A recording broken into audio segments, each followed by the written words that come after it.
ఆ ఒక ఆసక్తికరమైన వాణిజ్య సన్నివేశాన్ని ఊహించుకుందాం. అంటే భారతదేశంలోని హైదరాబాద్కు చెందిన ఒక సాఫ్ట్వేర్ లేదా ఎక్స్‌పోర్ట్ కంపెనీ ఉందనుకోండి. వాళ్ళు బెల్జియంకు చెందిన ఒక పెద్ద లాజిస్టిక్స్ సంస్థతో ఒక వాణిజ్య ఒప్పందం కుదుర్చుకున్నారు. ఓకే. ఒక ఇంటర్నేషనల్ కాంట్రాక్ట్ అన్నమాట. అవును. ఆ ఒప్పందం ప్రకారం కోట్ల రూపాయల విలువైన సరుకును ఇటలీలోని ఒక పోర్ట్లో డెలివరీ చెయ్యాలి. అంతా సాఫీగానే సాగుతోంది అనుకున్న సమయంలో ఆ సరుకు డెలివరీలో ఊహించని ఒక పెద్ద వివాదం తలెత్తిందనుకుందాం. మ్మ్. ఇక్కడే అసలు సమస్య మొదలవుతుంది. ఖచ్చితంగా. ఇప్పుడు బెల్జియం కంపెనీ వాళ్ళు ఒక మాట అంటారు, ఇండియన్ కంపెనీ వాళ్ళు ఇంకో వాదన వినిపిస్తారు. ఇప్పుడు అసలైన ప్రశ్న ఏంటంటే, ఈ వివాదం కోర్టుకు వెళితే తీర్పును ఏ చట్టం ప్రకారం ఇవ్వాలి? భారతీయ చట్టమా, బెల్జియం చట్టమా, లేక డెలివరీ అయిన ఇటలీ చట్టమా? ఇదొక సాధారణ న్యాయవాది కూడా చాలా కష్టమైన చిక్కుముడి కదా. అవును, కరెక్టే.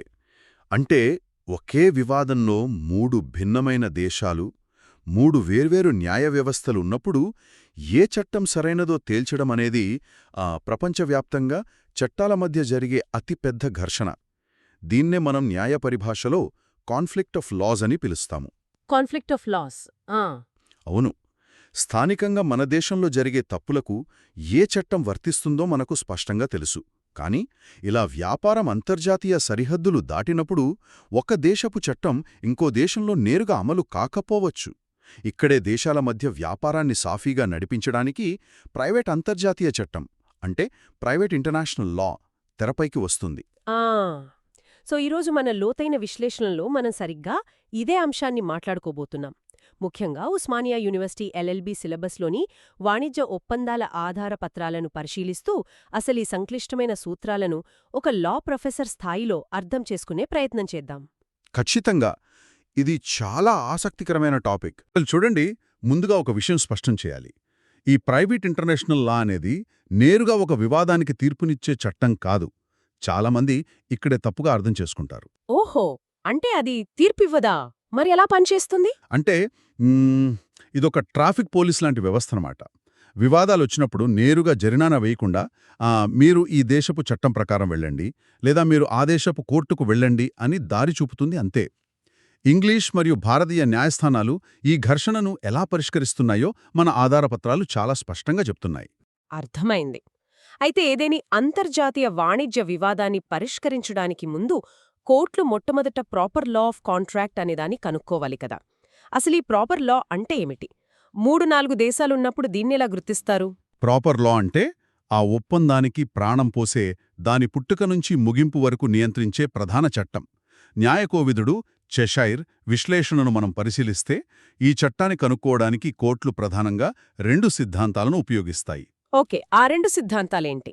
అందులో మొదటిది సబ్జెక్టివ్ సిద్ధాంతం. దీన్నే ఉద్దేశ సిద్ధాంతమని కూడా అంటారు. దీని వెనుకున్న లాజిక్ చాలా సింపుల్. వ్యాపార సంస్థలకు ఎప్పుడూ తమ వాణిజ్యంలో స్థిరత్వం కావాలి కదా. రేపు ఏదైనా గొడవొస్తే ఎక్కడికి వెళ్లాలో తెలియని అయోమయం వారికి వద్దు. కాబట్టి పార్టీలు తమకు నచ్చిన చట్టాన్ని ముందే కాగితం మీద రాసుకునే స్వేచ్ఛను ఇది ఇస్తుంది. దీన్నే పార్టీ ఆటోనమీ అంటారు. అంటే ముందే చెప్పుకున్న ఆ భారత, బెల్జియం కంపెనీలు ఒప్పందం రాసుకునేటప్పుడే మా మధ్య ఏ వివాదం వచ్చినా ఇంగ్లీష్ చట్టం ప్రకారమే పరిష్కరించుకుంటామని రాసుకోవచ్చా? అవును, ఖచ్చితంగా రాసుకోవచ్చు. వాళ్లలా స్పష్టంగా రాసుకుంటే కోర్టులు ఆ ఉద్దేశాన్ని ఎటువంటి అభ్యంతరం లేకుండా గౌరవిస్తాయి. వాళ్ళిద్దరికీ ఒక అవగాహన ఉంది కాబట్టి ఏ చట్టమో ముందే రాసుకున్నారు, బాగానే ఉంది. కానీ ఇక్కడే నాకొక చిన్న డౌట్ వస్తుంది. చెప్పండి. పార్టీలకు తమకు నచ్చిన చట్టాన్ని ఎంచుకునే స్వేచ్ఛ ఉందని ఈ సబ్జెక్టివ్ థియరీ చెప్తోంది కదా. అంటే పన్నులు ఎగవేసేందుకో, లేక పర్యావరణ చట్టాల నుంచి తప్పించుకునేందుకో నేను నా భాగస్వామి కలిసి మా ఒప్పందానికి అంటార్క్టికా చట్టం వర్తిస్తుందని కాగితం మీద రాసేయచ్చా? కేవలం స్వేచ్ఛ ఉంది కదా అని కోర్టులు దాన్ని గుడ్డిగా అంగీకరిస్తాయా? ఇక్కడే అసలైన పాయింట్ ఉంది. అలా అంటార్క్టికా చట్టమని రాసేస్తే కుదరదు కదా. పార్టీ ఆటోనమీ అనేది అపరిమితమైన స్వేచ్ఛ కాదు. న్యాయస్థానాలు దీనికి కొన్ని కఠినమైన పరిమితులు విధించాయి. ఓహో, ఎలాంటి పరిమితులు? ఇంగ్లీషు మరియు భారతీయ కోర్టులు ఒక స్పష్టమైన గీతను గీశాయి. పార్టీల ఎంపికనేది సద్భావనతో, అంటే బొనాఫైడ్గా ఉండాలి. అంతేకాకుండా ఆ ఎంపిక చట్టబద్ధంగా ఉండాలి మరియు స్థానిక ప్రజావిధానాలకు, అంటే పబ్లిక్ పాలసీకి విరుద్ధంగా ఉండకూడదు. అంటే కేవలం దేశ చట్టాల నుంచి తప్పించుకోవడానికి సంబంధం లేని చట్టాన్ని ఎంచుకుంటే కుదరదు. కరెక్ట్. కోర్టుకి అలా అనిపిస్తే ఆ ఎంపికను వెంటనే కొట్టివేస్తుంది. దీన్ని మరింత స్పష్టంగా అర్థం చేసుకోవడానికి మన డాక్యుమెంట్స్లో ఏవైనా కేస్ స్టడీలున్నాయా? అసలు కోర్టులు ఈ సద్భావనను ఎలా కొలుస్తాయి? చాలా మంచి ప్రశ్న. భారత supreme court NTPC versus singer company కేసులో సరిగ్గా ఇదే విషయాన్ని లోతుగా విశ్లేషించింది. ఈ కేసులో పార్టీలకు తమ చట్టాన్ని ఎంచుకున్న హక్కు ఉన్నప్పటికీ ఆ ఒప్పందానికి మరియు వారు ఎంచుకున్న చట్టానికి ఒక హేతుబద్ధమైన సంబంధం ఉండాలని సుప్రీంకోర్టు స్పష్టం చేసింది. ఓకే, అంటే ఏదో ఒక లాజిక్ ఉండాలి. అవును. ఇదే సందర్భంలో జార్జెస్ వర్సెస్ మొనార్క్ లైన్ అనే మరొక ఇంగ్లీష్ కేసును కూడా మనం చూడాలి. ఇక్కడ విషయం మరింత ఆసక్తికరంగా ఉంటుంది. అందులో ఏం జరిగింది? ఒక స్వీడన్ దేశానికి చెందిన కాంట్రాక్ట్లో వాళ్ళొక చిన్న వాక్యం రాశారు. ఏదైనా వివాదం వస్తే ఇంగ్లండ్లో ఆర్బిట్రేషన్ ద్వారా పరిష్కరించుకోవాలి అని. వాళ్ళు స్పష్టంగా ఇంగ్లీష్ చట్టం వర్తిస్తుందని రాయలేదు. కానీ కోర్టులు దీన్ని ఎలా అర్థం చేసుకున్నాయంటే, వారు మధ్యవర్తిత్వం కోసం లండన్ ఎంచుకున్నారు కాబట్టి పరోక్షంగా ఇంగ్లీష్ చట్టమే వారి ప్రాపర్ లా అని తీర్పునిచ్చాయి. ఓహో, అంటే వాళ్ళు రాయకపోయినా వాళ్ల ప్రవర్తనను బట్టి కోర్టులు అర్థం చేసుకున్నాయన్నమాట. కరెక్ట్.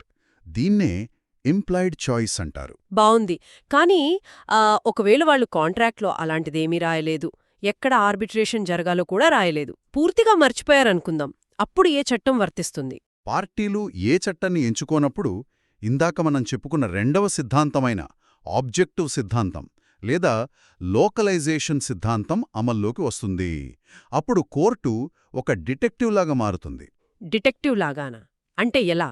అంటే ఆ ఒప్పందాన్ని క్షుణ్ణంగా పరిశీలించి దానికి అత్యంత దగ్గరి మరియు వాస్తవిక సంబంధం, దీన్నే closest and most real connection అంటారు, అది ఏ దేశంతో ఉందో కోర్టులు అన్వేషిస్తాయి.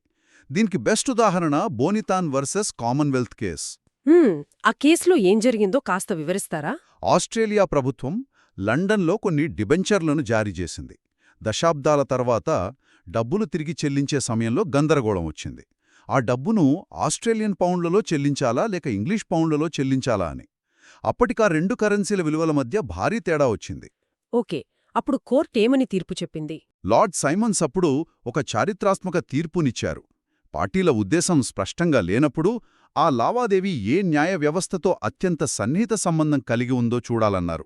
ఈ ఒప్పందం లండన్లో జరిగింది, చెల్లింపులు లండన్లో జరగాలి కాబట్టి ఆటోమేటిక్గా ఇంగ్లీష్ చట్టమే ప్రాపర్ లా అవుతుందని స్పష్టం చేశారు. అంటే ఒప్పందం ఎక్కడ జరిగింది, డబ్బులు ఎలా ఇస్తున్నారు లాంటి పరిస్థితుల్ని బట్టి కోర్టు ఆ చట్టాన్ని కనుక్కుంటుంది. సరే, ఏ దేశపు చట్టం వర్తిస్తుందో కోర్టులు కనుక్కున్నాయి. ఇక్కడి వరకు అంతా బానే ఉంది. కానీ ఆ ఒప్పందంపై సంతకం చేసిన వ్యక్తులకు అసలు అంతర్జాతీయ చట్టం ప్రకారం ఒప్పందం చేసుకునే అర్హత, అంటే కెపాసిటీ టు కాంట్రాక్ట్ ఉందా లేదా అన్నది తదుపరి అతిపెద్ద సవాలు గదా. అవును. ప్రైవేట్ అంతర్జాతీయ చట్టంలో ఇది చాలా సంక్లిష్టమైన విభాగం. వ్యక్తుల అర్హతను నిర్ణయించడంలో ఎప్పుడూ రెండు న్యాయ నియమాలు ఘర్షణ పడుతుంటాయి. ఆ రెండు నియమాలు ఏంటి? మొదటిది లెక్స్ డొమిసిలి, అంటే ఆ వ్యక్తికి చెందిన స్వస్థల చట్టం.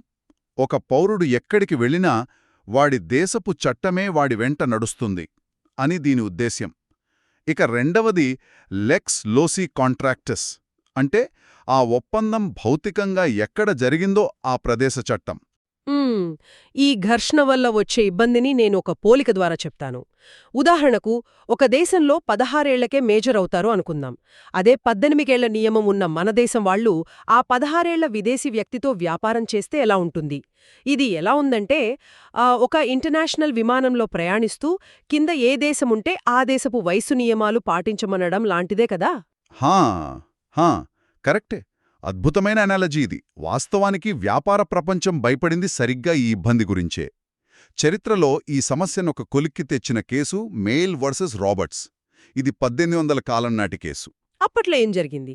ఇందులో రాబర్ట్స్ అనే ఒక స్కాట్లాండ్ యువకుడు ఇంగ్లండ్కొచ్చి అప్పుల పాలైతే మెయిల్ అనే వ్యక్తి అతనికి అప్పిచ్చి కాపాడాడు. ఆ తర్వాత డబ్బులు తిరిగి ఇవ్వమని మెయిల్ కేసు వేశాడు.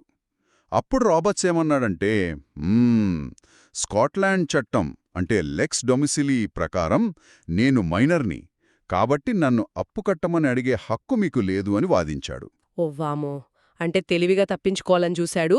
కోర్టు ఒప్పుకుందా మరి? ఇంగ్లీష్ కోర్టులు దీన్ని తీవ్రంగా పరిగణించాయి.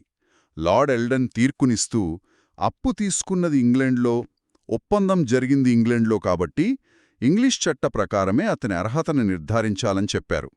ఎందుకంటే విదేశీయులొచ్చి ఇలా తప్పించుకుంటే స్థానిక వ్యాపారం మొత్తం నాశనమైపోతుంది గదా. అవును. స్థానిక వ్యాపారులను రక్షించడానికి ఒప్పందం జరిగిన ప్రదేశ చట్టానికే ప్రాధాన్యతనిచ్చారు. కానీ ఇక్కడే నాకో డౌటొస్తోంది. 1800 కాలంలో అంటే ఒప్పందం ఎక్కడ జరిగిందో భౌతికంగా కనుక్కోవచ్చు. కానీ నేటి ఆన్లైన్ యుగంలో ఈమెయిల్స్ ద్వారా ఎక్కడనుంచో ఒప్పందాలు చేసుకుంటున్నారు. ఇప్పుడు ఆ ప్రదేశమేంటో ఎలా తెలుస్తుంది? ఎగ్జాక్ట్లీ. ఇదే విషయాన్ని చెషైర్ ఎప్పుడో ఊహించారు. అందుకే ఆయన ఏమన్నారంటే, అర్హతను కేవలం స్వస్థలం లేదా జరిగిన ప్రదేశం ద్వారా కాకుండా ఆ ఒప్పందానికి సంబంధించిన ప్రాపర్ లా ద్వారానే నిర్ణయించాలి అని సూచించారు. దీనివల్ల స్థలంతో సంబంధం లేకుండా మొత్తం ఒప్పందానికి ఒకే చట్టం వర్తించే వీలుంటుంది కదా. ఓహో, సూపర్ లాజిక్ కదా ఇది. సరే, దీని బట్టి ఏ చట్టమూ తేలింది. వారికి అర్హత ఉందని కూడా అంగీకరించాం. ఇక్కడితో కథ ముగియలేదు. అసలా ఒప్పందం ఏ రూపంలో ఉండాలి? కేవలం ఇద్దరు వ్యాపారులు వీడియో కాల్లో మాట్లాడుకుంటే సరిపోతుందా? లేక స్టాంపులు వేయాలా? ఫార్మల్ అండ్ ఎసెన్షియల్ వ్యాలిడిటీ అంటారు కదా, దాని గురించి కాస్త వివరిస్తారా? అప్పకుండా. ఒక కాంట్రాక్ట్ కోర్టు ముందు నిలబడాలంటే దానికి 2 రకాల చెల్లుబాటు ఉండాలి. మొదటిది ఫార్మల్ వ్యాలిడిటీ, అంటే రూపపరమైన చెల్లుబాటు. ఇది పూర్తిగా ఆ పత్రం యొక్క పైరూపానికి సంబంధించినది. మీరన్నట్లు స్టాంపులు వేయడం, సాక్షుల సంతకాలుండటం లాంటివి అన్నమాట. దీన్ని సాధారణంగా లెక్స్ లోసి కాంట్రాక్టస్ నియంత్రిస్తుంది. అంటే ఒప్పందం ఎక్కడ జరిగితే అక్కడి రూల్స్ పాటించాలి. అవును.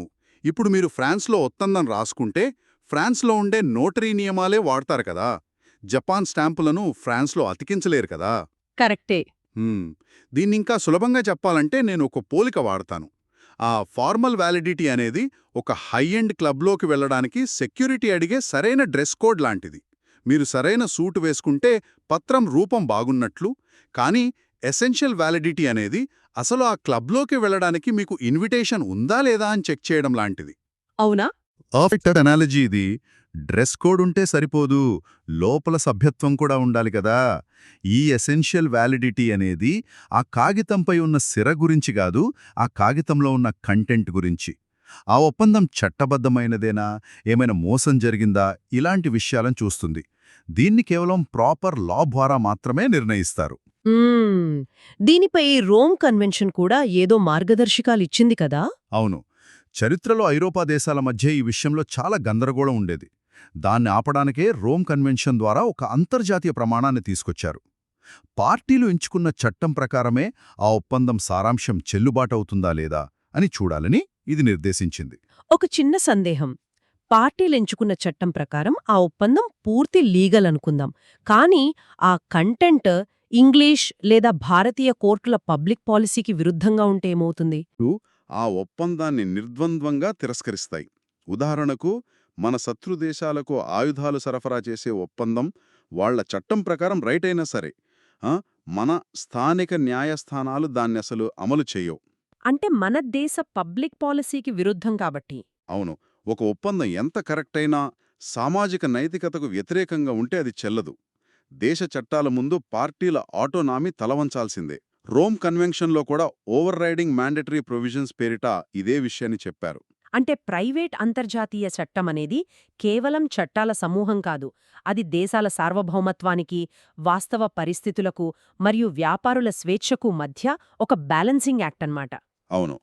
కోర్టులు కేవలం సాంకేతికాంశాలనే గుడ్డిగా అనుసరించకుండా ఆ వ్యాపార లావాదేవీలో న్యాయాన్ని దృష్టిలో ఉంచుకుని ఈ చట్టాలను ఎలా అన్వయిస్తాయో మనం చూశాం. ఈ లోతైన విశ్లేషణను ముగించే ముందు శ్రోతల మెదడుకు మేత వేసే ఒక కొత్త ఆలోచనతో ఈ సెషన్ను ఆపుదాం. ఖచ్చితంగా. మనం ఈరోజు 1800 నాటి కేసులు, ఓడల ద్వారా సరుకులు రవాణా చేసే పాతతరం విధానాల గురించి మాట్లాడుకున్నాం. కాని ఈనాటి డిజిటల్ యుగంలో వాణిజ్యం పూర్తిగా మారిపోయింది కదా. భారతదేశంలోని ఒక వ్యక్తి ఆఫ్రికాలో ఉన్న మరొక వ్యక్తితో జపాన్ కంపెనీ తయారు చేసిన ఒక అప్లికేషన్ ద్వారా సముద్రపు అడుగున అమెరికాకు చెందిన క్లౌడ్ సర్వర్ల సాక్షిగా ఏఐ రూపొందించిన స్మార్ట్ కాంట్రాక్ట్లపై డిజిటల్ సంతకాలు చేస్తున్నారు అనుకుందాం. వింటుంటేనే ఇదొక గ్లోబల్ మెస్ లాగా ఉంది. ఇది భవిష్యత్తు న్యాయ వ్యవస్థకు పెద్ద పీడకల. అవును కదా. భవిష్యత్తులో ఈ ప్లేస్ ఆఫ్ కాంట్రాక్ట్ లేదా క్లోజెస్ట్ కనెక్షన్ అనే భావనలను ఈ ఆర్టిఫిషియల్ ఇంటెలిజెన్స్ యుగంలో న్యాయస్థానాలు ఎలా పునర్నిర్వచిస్తాయో ఊహించండి. ఒక భౌతిక సరిహద్దు అంటూ లేని డిజిటల్ ప్రపంచంలో పాతతరం భౌతిక చట్టాలు ఎలా మనుగడ సాగిస్తాయో అన్నది నిజంగా ఆసక్తికరమైన ప్రశ్న. ఖచ్చితంగా. ఈ డిజిటల్ వివాదాలు రేపటి న్యాయ వ్యవస్థలకు అతిపెద్ద సవాలు విసరబోతున్నాయి. అవును. ఈ ఒక ఆలోచనను ఇక్కడే వదిలేస్తూ ఈనాటి మన లోతైన విశ్లేషణను ముగిద్దాం. మళ్ళీ మరొక అద్భుతమైన విశ్లేషణతో కలుద్దాం.